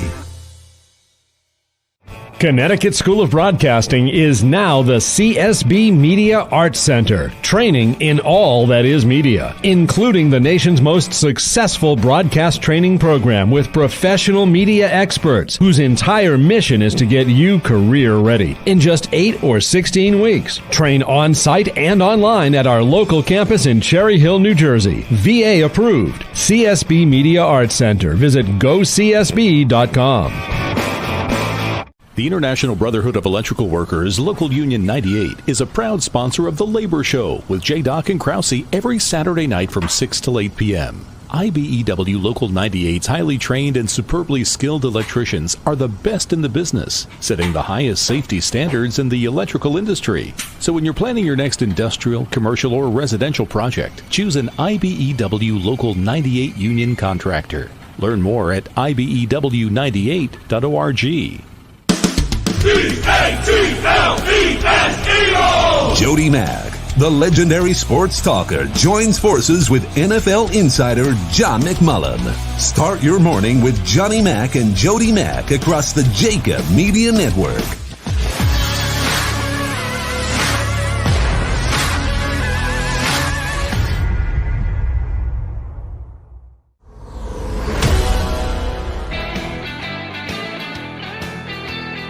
Like it said right there, we need you guys to subscribe and or do us a favor. Tell your buddies to subscribe. If you're enjoying Birds 365, if you're enjoying the middle, get on the JAKIB Media channel and get your friends to subscribe to us as well. John McMullen, Jody McDonald here with you. We bring in our bud, our sister from another, our brother from another mother, Big Bad Barrett Brooks, former Eagles offensive lineman and co-host of The Middle. How are you, Barrett? I'm appreciating this, man. I'm up with the varsity, so I'm with the varsity today. I was tired of being down there with them JV guys at 11 o'clock. Whoa. I'm here with the varsity now. Wow, it sounds like there's the same kind of dissension on the middle as maybe in the Eagles draft room. Well, it's not like, you know, it's just peachy clean up there. You know, it's one of those things. It's an environment where you have to be on your toes all the time. They talk things other than what I want to talk about football. Oh yeah. Aton and Harry are famous for derailing things. Right. That's what they do. That's what I'm saying, man. You just got to be on your toes all the time, man. But I mean, just looking at the stream, man. You guys talking a lot about what's going on with this draft coming up here next week, huh? Yeah, you're the stream guy, so you keep an eye on the stream more than I do. I do, but all the time. I will say, well, before we get to the draft, because I want to talk to you about the offensive line. We just had a big discussion about Elijah Barrett Tucker because, you know, Daniel Jeremiah talked about how clean he is as a prospect, how safe he is as a prospect. So I want to get into that with you. But first off, we got to talk about Nick Sirianni. We got to talk about the energy. I heard you guys were ripping him to shreds. I liked it. I liked it. Exactly. And you know what? That comes from my ignorance of not seeing the press conference. I just took the word of Harry saying, he said something about rock, paper, scissors, and I took that and ran with it. But, you know, I had to go in and do my research. I watched it, and that's what I needed to see from him the first day. It wasn't scripted. It was him being him, and to me, that's what you need to be. He can get along here. If he knows how to coach, he'll do fine here in Philadelphia because that's what we as fans want. We want somebody that's real, who's not going to sugarcoat it, who's not going to give us the company line. We knew who Andy Reid was because he came in and, you know, hey, I'm not going to talk about that, or, you know, I just got to teach my guys better. We knew what to expect from him. Well, this guy, we don't know what to expect because we didn't get him. We finally got him. I see who he is now, and I'm good with it. You know, he's just a guy that's very passionate, reminds me a lot of Harbaugh, you know, especially when he first started out. I see an opportunity for him to go out there and show who he is. So, yes, my ignorance, I take it, and I have to apologize for just reacting off of what Harry said as opposed to seeing exactly what was said. See, now I'll cut you some slack here, Barrett, and give you a ton of credit. You guys were on the air while the press gathering was taking place. Yep. So you couldn't sit there and watch it and hang on every single word and parse out everything that they were saying. And I guess Harry gave you some bad insight or info.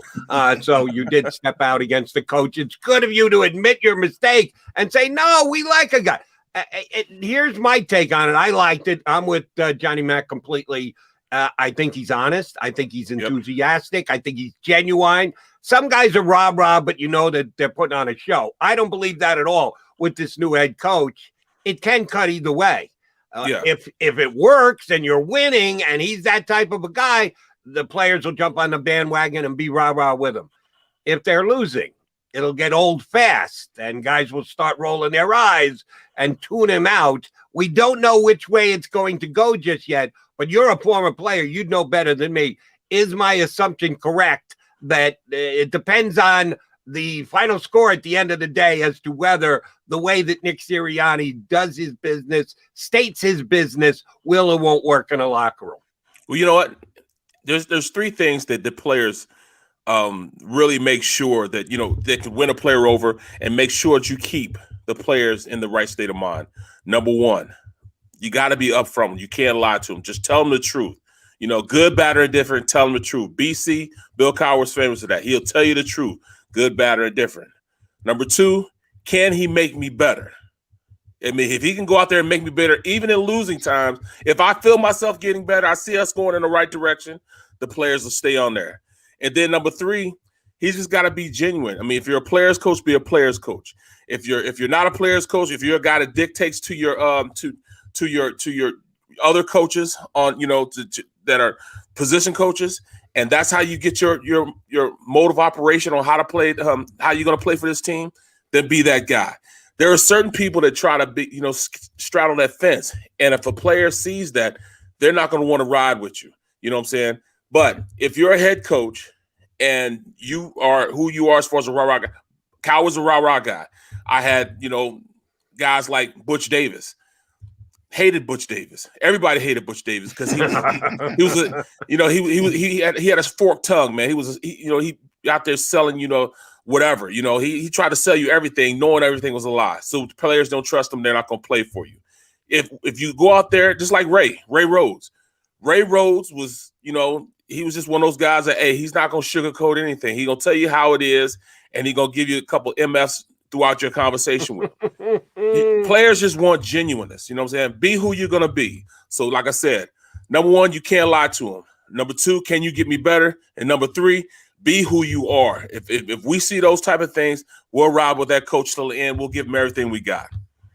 And I think the most important part of what you said there, Barrett, is it can be done different ways. And it's all about, from a player's perspective, it's all about how you connect with the players.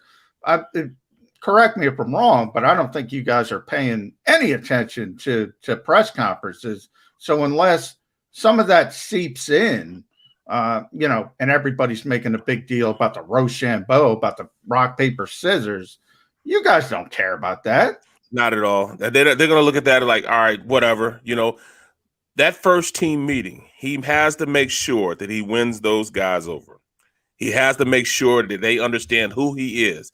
He has to define the relationship between he and his team. If he goes in, and it can be a relationship where he's going to be an a-hole. If he's an a-hole, they'll respect that, and they'll know how to conduct themselves accordingly. If he comes in as a totalitarian, they'll respect that and adjust and play accordingly. If he comes in as one of those guys who want to love up on you, they'll respect that. And, as they go forward, they'll learn how to adjust and play the way this coach wants them to play. But he has to make sure he's genuine with them. He doesn't lie to them, and make sure that he gets them better. And that's the biggest thing. These guys want to get better. This team does not want to lose. They want to know that this coaching staff can make them better players. And if they make them better players, they'll become a better team. Let me disagree with my partner here just a little bit, and I need you to either verify or tell me that I'm wrong, Barrett. John just said the players don't listen to press conferences. Well, when you were playing, Barrett, I believe that was the case because you either had to tune in at the exact time to the radio or buy a newspaper to be able to see the quotes from your coach in a press conference from the day before. Not anymore. If you got a phone and you know how to work it and punch up YouTube, you could have watched yesterday's press gathering an hour after it took place, 2 hours after, 4 hours. It's not all that hard to get your information about something your coach had said after the fact. Now, this is 2021 we're talking about. The rules and the technology have changed a little bit. So if you have talked to any players over the last couple of years and asked them about what the organization was saying or what the coach or someone was saying about them, are they more cognizant? Do they follow it more closely than when you were a player? Do you believe that? They'll have instant access to them. People have instant access to them just because of the nature of how social media is and how, these guys digest their media. Of course, they'll have that, but they're not going to care about him talking about some rock, paper, scissors. All they're going to care about is, can this guy make us better? Because at this point, this team needs to get better with the talent that they have. And that's huge to them. Right now, they feel as though they're the laughing stocks of the NFL. They want to get out of this hole, get out of this pit. And he's the guy that's in charge of them going out there and getting out of this pit. Now, with instant access and them being, having that readily available, they do have a sense of, all right, what's going on with this guy? I haven't met him yet. So, is this guy really, what we just saw? But, as they get to know this coach, I believe that they'll fall into line. But I tell you what, put it like this. If they had social media back when I was playing, half the NFL would be out in jail or in parts unknown. Seriously, this is back in the day where guys used to smoke cigarettes at halftime. Kurt Gavay used to be in the back of the locker room smoking a square. Said hey, Ray Bob, telling Ray Bob, I need a lighter. He's like, man, you got to go to my office for that, man. It's in my office. This is at halftime. It was different back then. Willie T playing a video game at halftime. At that point, it was just a different type of environment. Guys knew how to take care of business, but they didn't have that instant access. Stuff that was said in the media would just roll off their backs. These days, these kids are sensitive. They find out stuff, they're real sensitive. Oh, Barrett, you said this. Okay, I did say that. Well, why would you say that? Because I know the game. I didn't got to, heated arguments with players. In fact, me and Kelsey had a talk one time. I'm like, yo, bro. He's like, B, why would you say that? I was like, I'm telling you the truth. Right. Well, how do you know? You don't know the play. I said, I do know the play. That was a screenplay. On the screenplay, first guy out, he's got to get the mugger. He's got to get the guy that's one-on-one with the back. Second guy out has to get out to the widest man on the field, get on the numbers, and make sure that he leads them down that path, the numbers. That's where we say the screen is supposed to go to. I said the next guy out, check backside to see if there's anybody tracking the screen from the backside. Then he goes up the field and gets him a block. And say, am I wrong? No, you're right, Bubba. I said, whoa, Kelsey. I'm just saying, I just told what the play was. You didn't get to the second, you didn't get the mugger, and the mugger blew it up. Well, B. Brooks, man, just don't be saying about it. I was all right, man, we'll go, Yeah. But as long as you're honest to a player, we're good. Yeah, Barrett's right. Guys are so mumuch more sensitive just over my 25 years covering the league. Nelson Aguilar, I once said Golden Tate, they had just acquired Golden Tate. And I said, this is a proven player. Nelson wasn't playing well. They brought him here for a reason. He should be the slot receiver. Nelson knew that, man. Next time I was in the locker room, he's like, what are you saying, man? I'm like, what? It's unbelievable how sensitive certain players will be in this type of environment. Also understandable. But I want to shift gears with you, Barrett, because now you've done your research. There were 3 people on that dais yesterday. What do you think of the performance of Howie Roseman and Andy Weidl? Anything stick out to you? Well, I still don't see how Andy Weidl's I see his role. I see what he is. He's going to give them a game plan. He's going to give them a list of guys and what they bring to the table as far as how they can help a team. Now, the decision makers, Howie Roseman, will he listen to that? How much of an input will Andy Weidl have?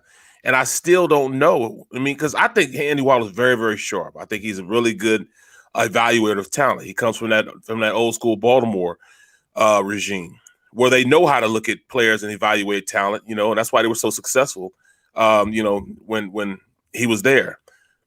But I will say this. I still don't know how the head coach and what how much of the stock will he have in there. It still seems like to me the majority of the decision make 60% is going to be Howie.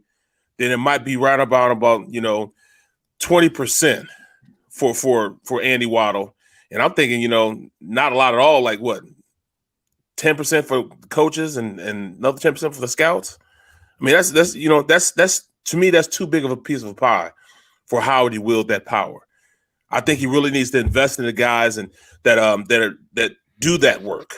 You know what I'm saying? And that's exactly what Andrew White does. He puts the time in to evaluate talent and see how it can help the team. Let me get back to those overly sensitive players you were referencing, Barrett, because there was a big chunk of yesterday's press conference in which they talk about competition. And the coach said it's one of his core tenets that's right there at the top of the list of how he determines how good football players play. Are they willing to compete? Is Lane Johnson going to have to compete for the starting right tackle? Is Jason Kelce going to have to start to compete for the starting center position? Is Fletcher Cox going to have to compete for starting defensive tackle? I know the question started off about the quarterback, but the coach specifically took it to every position. Said, I'm not naming a starter anywhere. If these players are overly sensitive, did the coach open up potential issues by declaring no starters yesterday? Jody, there is no way on God's green earth that Fletcher Cox will not be a starter. Wait. The coach said he's not naming any starters. Well, I think he was being more so of a guy that, he was wanted to stay away from the quarterback position. He's trying to divert. He was trying to wag the dog in all actuality. He's trying to divert you over here, shake and bake, shake over here and go back over here. There's no way that, Lane Johnson, Brandon Brooks, they would look at him like he's crazy. In fact, if he said that, it went right over their head. He could be out on the field and let somebody go up in that right tackle position and Lane Johnson's healthy, or Brandon Brooks or Fletcher Cox. Let somebody go in that position. It would be a mass hysteria on that team, because those three, the respect factor that they have and understanding the level in which they play, there's no way that a guy will step into that. Now, the cornerback position. Yeah. Barrett, now Jody brings up names like Fletcher Cox and Lane Johnson, Jason Kelce. These are proven all-pro level players. Yes. Why do people think Jalen Hurts should be in the conversation with them as a guy who's named the starter on April 21st? What has he done to be in the conversation with Fletcher Cox? I got into it with even with the guys on the stream, and I got to it with Aton and Harry about them. I'm like, look, at this point, when you go out to camp, of course, Hurts is gonna be the guy taking the starting reps. He'll be taking the starting reps, but will he be a guy that's gonna be able to overtake? I don't know. I mean, at this point, you got a guy that's proven, who's won a Super Bowl, understands how to read defenses. He's played against all those defenses. He knows tendencies of what other players want to do to him. He understands that the coach is trying to, get this out of the offense. All stuff that Jalen Hurts hasn't experienced before. So that experience is going to help Flacco out. So you will see a drastic difference between Flacco's game and Hurts's game. I mean, it's going to be a measurable difference because he understands how to be an NFL football player. At this point, Jalen Hurts is still a rookie until his fourth game. So he's not going to be advanced as Flacco. So, of course, Flacco's going to look better during camp, and he's going to look better probably the first couple of weeks. But then Hurts, if he uses his athletic talent, he takes in the offense. He's going to do everything he can possibly do to be the best player he can be. But there is a slight chance that he will be better than Hurts. Flacco will be better than Hurts. And people need to understand that, they probably see that. And I'm going to tell you this, Flacco would not have signed here if he didn't have that opportunity. He would not have signed here. That's why he said what he said. I'm coming in. I'm going to compete. By the nature of being in that meeting room, yes, we're going to, transfer information, everybody. I'm going to learn from Hurts. Hurts is going to learn from me. But at the end of the day, I want to go out there and play. And that's what he meant, because that's what he was told. And I was saying that and nobody wanted to believe me. I'm telling you what they told him, and they really feel as though it's going to be a competitive quarterback, a competitive quarterback meeting room, and the best player will play. And if it's not Hurts, it might be Flacco. We talked about this very situation earlier in the show, and myself, John, and Martin Franco, we out on all kind of agreed. if Joe Flacco wins the job, that's bad news. Man, that's very bad not news. good news. Yeah. Any way you slice it, that's bad news. Because I'm sorry, Joe Flacco's not finding the fountain of youth and leading the Eagles to a 10-6 record next year. Just not happening. It's not. If Jalen Hurts can't beat him out at his advanced stage and his declining skills, well, then you've made a mistake by not drafting a quarterback in this past draft. And I think they will take one, but it probably won't be till day 3. Barrett, I don't really want to move away from the draft, but I don't want to forget this. So I'm going to ask it of you here. The NFL right now is dealing with an issue between the Players Association and the teams.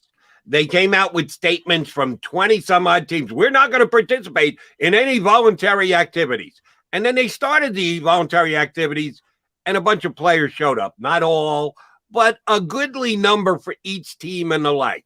You're a former player. You know what the league schedule was, what was voluntary, what wasn't voluntary. Yes, it's changed because you can do things remotely via Zoom. It's just not the same, but at least that's an option. That wasn't an option when you were playing. How important are all these voluntary camps? Will we see a drop-off in play if guys are just saying, well, I'll hop on my computer and we can talk about it, but I'm not showing up at the facility to be able to work out during the offseason? You'll see a definite drop in play. I mean, just to be honest, just to keep it 100, a lot of those guys are there because they probably need the money. They probably spend all their money because everything's prorated over 17 weeks. And those players get like $2,500 a week to participate in all those running and lifting and all that type of stuff, workouts. That's probably the major reason why you see a lot of the young guys there trying to get a little extra money. Number 2, you want to hone your skills. You want the coach to see you out there. You want, it's like out of state. Out of sight, out of mind. It's the exact same thing. You want the coach to be like, oh, look at this kid. He wants to be here. He's been to every workout. He's done everything we've asked him to do. That's huge when you're trying to make a team, especially a younger guy. Guys like, Brandon Brooks and, Fletcher Cox, they're not worried about that. But when you have a guy like, that's coming in and trying to, really make the team, like all the linebackers and all the cornerbacks, with the exception of Big Play Slay, all those guys need to be in the system. They need to be learning what this coaching staff is going to propose to them. They don't know what type of defense they're going to run. They don't know what type of offense. So a lot of those guys are going to be there anyways, just so they can get a leg up. They want to gain every advantage they can get. And the only way you can do that is being there, being present. Plus, when you have a position like the offensive line, you have to know the guy next to you. You have to see what he's thinking. You got to build a camaraderie between you. You got to understand that, or if you see this Emmy blitz coming, it's got to be seen, not even heard. It's almost got to be where, all right, you see this happening. You got to trust that Lane and Brooks pick it up, because it's not a way to which they can bounce each other off of it. It's just got to be something that came with reps, and they understand what they need to do before they need to do it. You can only do that when you're around the player and you've been involved with the player intimately to go through those type of situations. So you have to be there. You have to be there. It would be a terrible game for everybody if they don't get these camps in. They have to get these camps in. That's why they have that's why they can go out there and get the shots now. They can get immunized so they can be around each other. They must have camp. It's a necessity. Yeah, certainly, the entertainment value, just the aesthetic value of the game is going to go down if you don't prepare. It's common sense. No question. Yep. If you don't practice, you don't get better. But you bring up a good point, Barrett, and the fact that the NFLPA is in a difficult spot because, they work very hard to get, better quality of life for the players, scale back in the offseason. So, you guys could do what you want to do in your off time. But on the other hand, voluntary work isn't really voluntary if you're a middle of the road guy, back of the roster guy, as you mentioned, out of sight, out of mind. If you don't show up, they're just going to go to the next guy. So I don't know how you solve that problem. You have to be there. Yeah. You got to be there. It's not even a solvable problem. So I do want to shift to the draft because we got to get to the draft. Number 12 overall. I was talking to Daniel Jeremiah yesterday on this conference call. He brings up that kid from USC. I don't know how deep you've delved into the offensive line. Very deep. Yeah. I want to get, obviously Sewell is great. Slater's great. Then to me, number 3 is Barrett Tucker. And with Jody, I compared him to Zack Martin because when Zack Martin was coming out of Notre Dame, he played left tackle, but everyone said he can play anywhere. He's going to be a star if you put him at left guard, right tackle, anywhere. He's turned into a 6-time All-Pro. So Jeremiah said on Barrett Tucker, this guy is the cleanest, one of the safest picks in the draft because you can play him anywhere but center. Is that what you see? Yes, absolutely. He'll be a functional, he'll be a good tackle in the league. But you put him in a smaller environment at the guard position, where he has someone on either side of him, he'll be great. I know when I made that transition from being a tackle into playing guard, it elongated my career 6 more years because it was so much easier to be in there instead of going against guys like Derek Thomas and, Mr. White and all those guys. It was easier in the inside, even with Warren Sapp, because you have less of an area to cover. And this kid's an athlete too. He can run to the second level. He has, great technique. He can be physical. He is a safe bet. He played tackle. He played a little guard also, but I see him as a great guard and a good tackle. And that's exactly what the Eagles like. They love that. They love the ability to guys to switch from different positions. Look at all the guys they have playing for him now. They all can play different positions.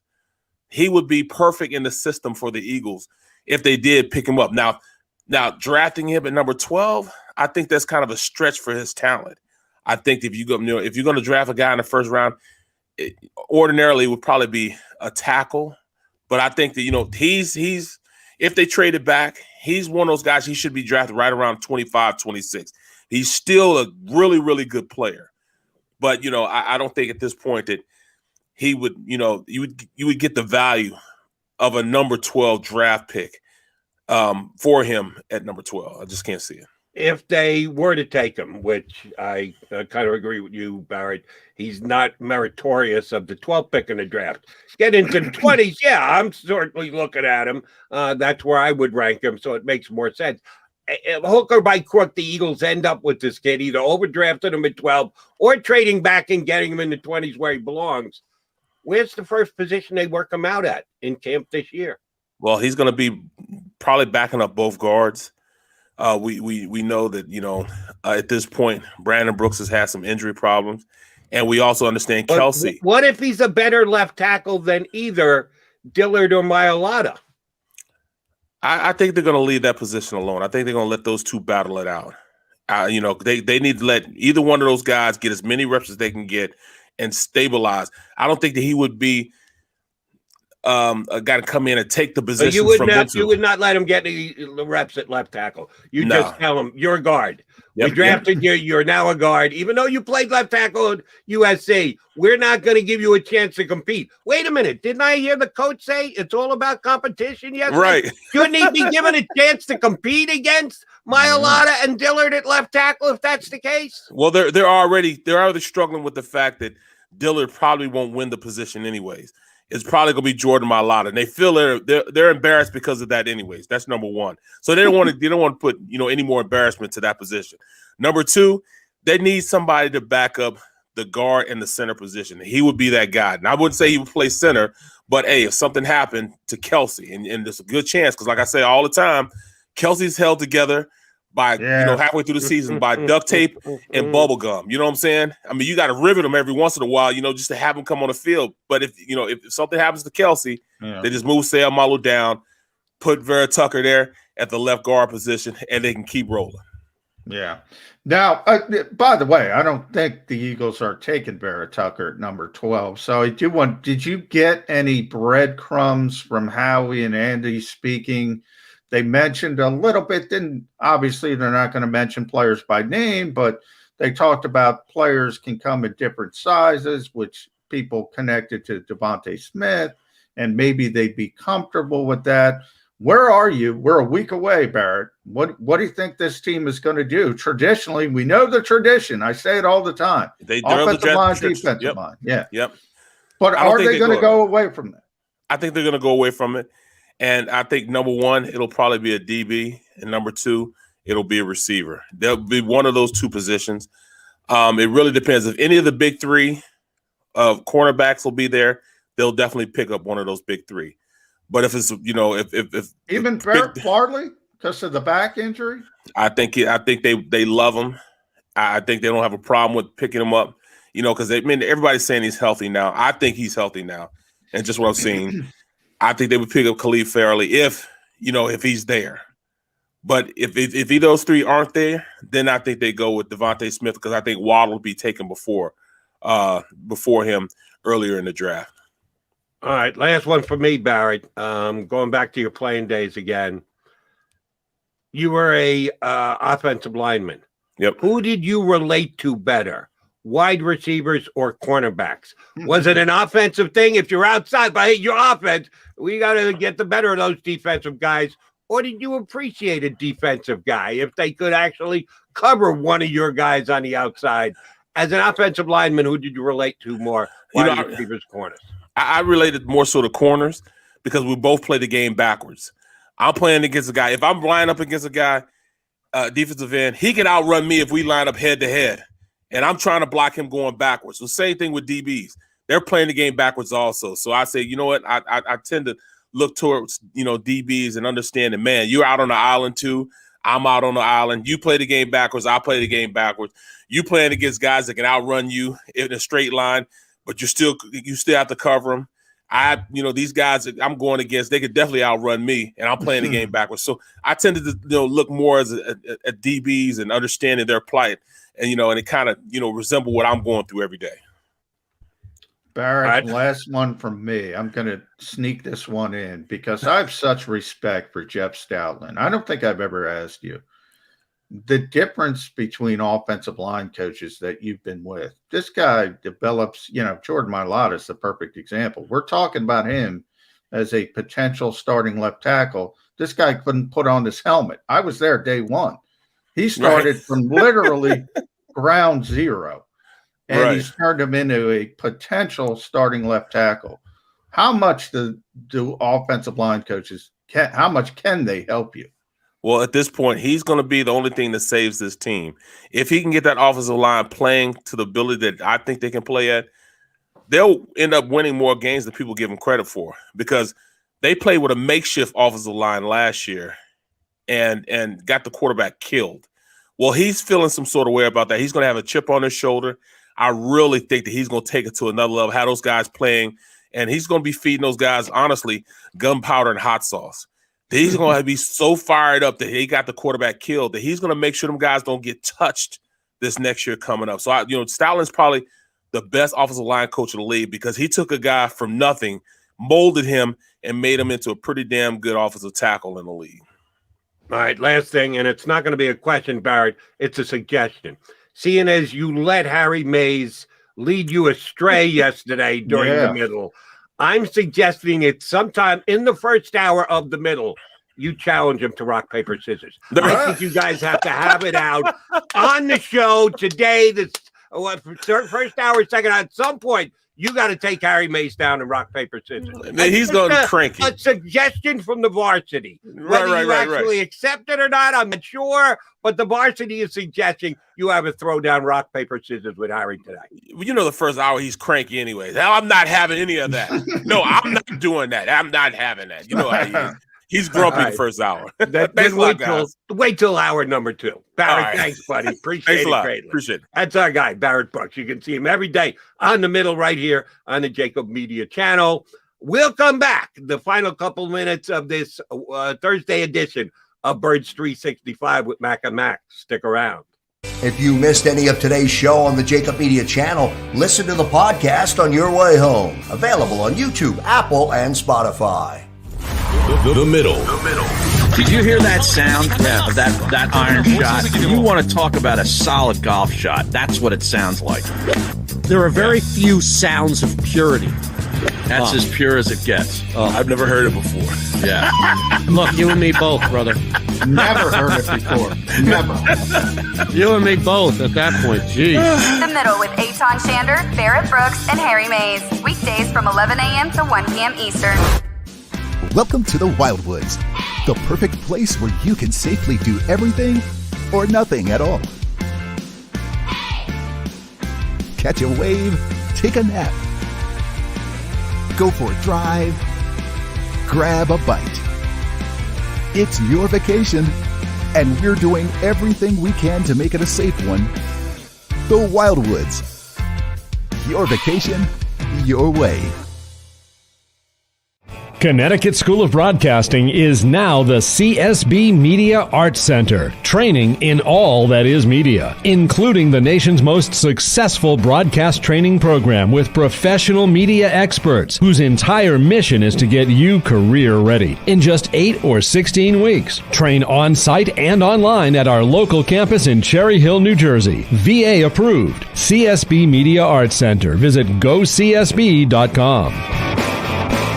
The International Brotherhood of Electrical Workers, Local Union 98, is a proud sponsor of The Labor Show with J. and Krause every Saturday night from 6 till 8 p.m. IBEW Local 98's highly trained and superbly skilled electricians are the best in the business, setting the highest safety standards in the electrical industry. So when you're planning your next industrial, commercial, or residential project, choose an IBEW Local 98 union contractor. Learn more at ibew98.org.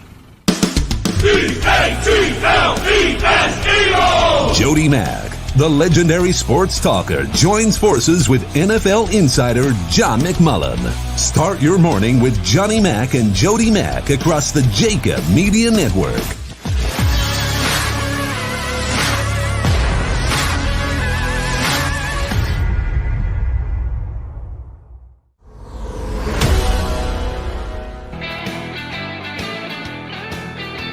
Coming down the home stretch of this episode 14 of Birds 365 on the JAKIB Media channel. John McMullen, Jody McDonald here with you. Mac, I know your latest column on PhillyVoice.com had to do with the non-ficus plant, the head coach of the Philadelphia Eagles, Nick Sirianni. Well-written column. Are you writing for today, or are you holding back till Friday? People are going to be tuned in tomorrow for us right here, and we'll give you details on the two guests we're going to have. But when are you next in Philly Voice? Next Philly Voice will be Monday Okay. and Thursday. So the Thursday column, obviously, about Nick Sirianni, we talked about yesterday. Yeah, I thought he was great. I thought he brought some energy to that press conference. Didn't understand all the criticism, passionate fan base, emotional fan base. I don't understand the problem with a passionate coach, emotional coach. Doesn't make sense to me. Doesn't me either. You and I are on the same page there. I liked the fact the guy's got some juice. And could it come back to blow up in his face? Yeah, but that won't be determined until the Eagles actually start playing games. People are already trying to decide how good a coach he's going to be by what he says. I think that's putting the cart before the horse. Speaking of playing games, I haven't mentioned May 12th. Is the schedule. True. The schedule coming out on May 12th. Used to come out in mid-April. Now it gets pushed all the way back to May 12th. Very late this season. You think that's a pandemic thing? I think it's partially extra game. I think there's a little bit more issues with that as well. But yeah, it's always one of the most hilarious. The teams everybody's playing. So basically everyone's getting excited over dates. That's it. It is. Absolutely right. And there's an overreaction, and maybe we'll save this for tomorrow's conversation about that. Ooh, you got to come up with a number as of the day that the schedule comes out. How many wins will the Philadelphia Eagles get? My favorite game. That's a win. That is so overblown. You are correct. But you do get to see, because some games play into another, third straight road game. There are things that you can put into the equation and give you a better read on how good you think the overall season's going to be. People overdo with the individual game pick. I got that one right. I got that one wrong. But you do learn something when the official schedule does come out. We got to wait a couple of weeks for that. We plan on learning here tomorrow on Birds 365 with our two guests. Your guy, Ed Kratz from Sports Illustrated, is going to be aboard, and we'll talk all things draft with him and get his take on what Howie Roseman, Andy Weidel, and excitable coach Nick Sirianni had to say. But we've also got a different type of guest tomorrow, a guy who never went through the draft process, signed as an undrafted free agent. We should have some fun tomorrow with a former Eagle who I think is a pretty would you say he's a popular guy here in this town? Yeah, I would say it's pretty amazing the run that Vince Papale has had in this town. Vince Papale is going to jump aboard with us tomorrow. Good job out of the Krauses for getting Mr. Papale scheduled and up in agreement to jump on our And show. real quick, I said at the beginning of the show, Monday, 9:20, we're going to have Jeff McLean from the Philadelphia Inquirer. So Jeff just put out his latest column today about so we're going to kick up draft week in a big way because Jeff has done a lot of reporting on the disconnect in the front office and Jeffrey Lurie chiming in on draft picks. So good way to kick off draft week. Very good. So you're going to be right back here 22 hours from now when we will crank it up and give you 2 hours of Birds conversation as we do each and every single day.